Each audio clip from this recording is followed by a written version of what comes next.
जी sir, मेरे समाज में जो है वो वाछड़ा समाज है पूरा। उस समाज में सारी लड़कियों को यही सब काम में धकेला जाता है और जो हमारे भाई और पिता जो लोग रहते हैं वो कोई काम धंधा नहीं करते, सब बेटियों की कमाई पर ही रहते हैं। सर वहाँ से पूरा समाज पूरा गांव में ही काफ़ी सारी लड़कियां हैं। मेरे परिवार में ही सारे मतलब जो कस्टमर वगैरह जो सब वहीं घर पर ही आते हैं और घर पर ही ये सब घटना हुई है मेरे साथ। सर वहाँ पर मैं इसलिए नहीं पहुँची क्योंकि वहाँ की पुलिस जो रहती है हमारी रतलाम ज़िले की, वो कोई सपोर्ट नहीं करती, इसलिए मुझे लगा कि मैं भोपाल आना चाहिए। मेरे घर वालों से क्या पता क्या समझौता किया और पैसे लिए उनसे 50,000 मैंने आंखों से देखा है और मेरे घर वालों को सौंप दिया गया। हर एक कस्टमर से 200 रुपये लेकर लड़कियों को अंदर भेज दिया जाता है और यही सब होता है। ये कहानी है उस बेटी की जहां इस मध्य प्रदेश सरकार में बेटी बचाओ बेटी पढ़ाओ का नारा दिया जाता है।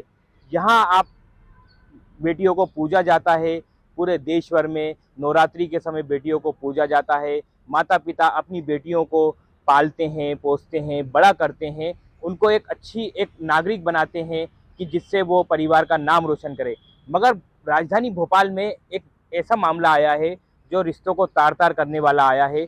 माता पिता ने अपनी बेटी को ही उस नरक में पहुंचा दिया जिसको लेकर आज बेटी इतनी परेशान है, वो रो रही है। उसका कहना है कि मेरे माता पिता ने 14 साल की उम्र में देह व्यापार में ढकेल दिया। उसके बाद वो भोपाल पहुंची, कोचिंग का बहाना करके वो उस चंगुल से छूटी। उस बेटी का दर्द हम जानते हैं कि उस बेटी को क्या क्या दर्द सहना पड़ा, माता पिता ने उसको क्यों ढकेला। हम उससे ही बात करते हैं। बेटी भोपाल पहुंची है चंगुल से बचकर। जिन लोगों ने बेटी को परेशान किया हम उनसे ही बात करते हैं कि ऐसा क्या मंजर हुआ कि आपको आपके माता पिता ने, आपके मामा ने आपको इस देह व्यापार में ढकेला।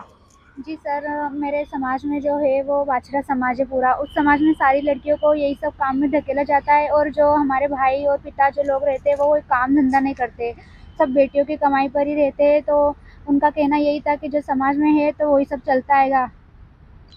आप 14 साल की उम्र में आप बता रहे हैं कि देह व्यापार में ढकेला। इससे पहले आप स्कूल जाते थे, परिवार में कोई ऐसे देह व्यापार में ढकेला गया किसी बहन बेटी को आपके?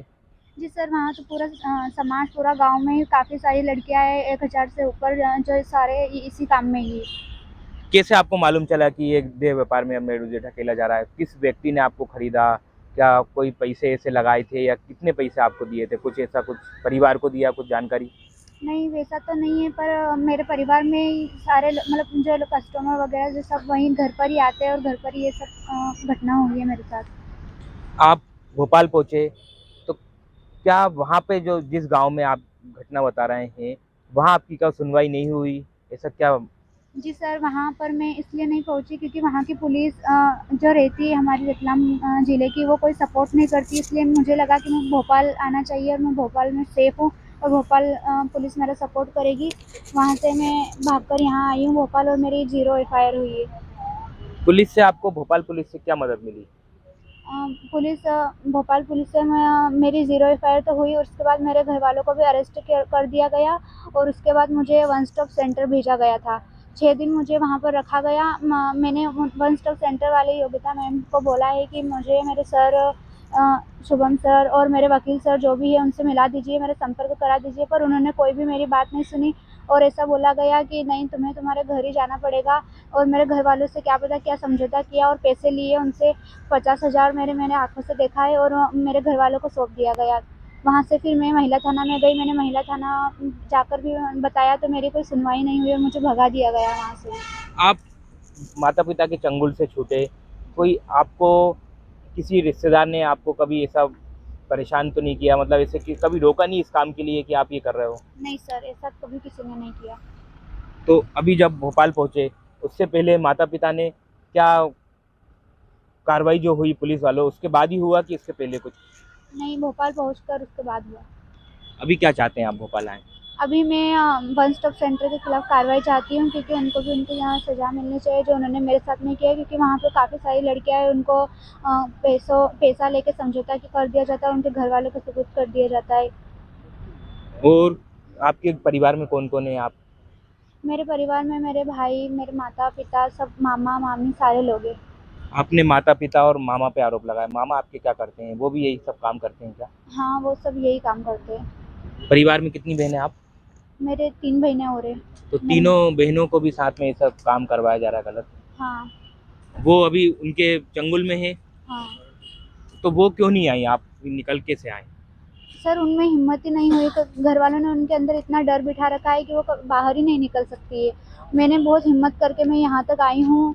मैंने कॉलेज का नाम कर कर कि मैं कॉलेज जा रही हूँ और बहुत हिम्मत करके यहाँ तक पहुँची हूँ। और मेरा सर ने भी बहुत सपोर्ट किया है, जो शुभम नारी शक्ति सर है, इनकी वजह से मैं आज उस चंगुल से बाहर निकल कर आई। कौन कौन लोग आते हैं मतलब इस देह व्यापार के, इस पूरे जो पूरा सड़ी बाजार है पूरा, एक ये तो एक मंडी आप बता रहे हैं, इसमें कौन कौन लोग आते हैं, कितने पैसे दे के जाते हैं, कैसे भाव होता है, कैसे सौदा होता है? जी सर, वहाँ तो काफ़ी लोग आते हैं। हर एक कस्टमर से 200 रुपये लेकर लड़कियों को अंदर भेज दिया जाता है और यही सब होता है। लगभग कितने लोग मतलब उस गांव में पहुंचते हैं? कभी कोई पुलिस की कोई रेड, कभी कोई पुलिस की कोई वहाँ पे कोई छापा नहीं पड़ता क्या? वो तो बहुत कम ही होता है, पर कोई सपोर्ट नहीं करता है, वापस फिर घर भेज दिया जाता है लड़कियों को। थाने में कोई सपोर्ट नहीं मिलती किसी नहीं, बच्ची को? नहीं मिलता है। और उसके बाद आपने देखा मतलब ऐसे ही वहाँ आप बता रही हैं कि 1000 से ज़्यादा लड़कियां हैं, हुँ। तो आपने इतनी बड़ी ये सब घटना को देखा, आपने उसको महसूस भी किया, आप पीड़ित भी रहे, तो और जो बच्चियां हैं क्या वो इस दबाव में नहीं बाहर निकल पा रही हैं कि उनको निकलने नहीं दे रहा? वो दबाव की वजह से नहीं निकल पा रही है।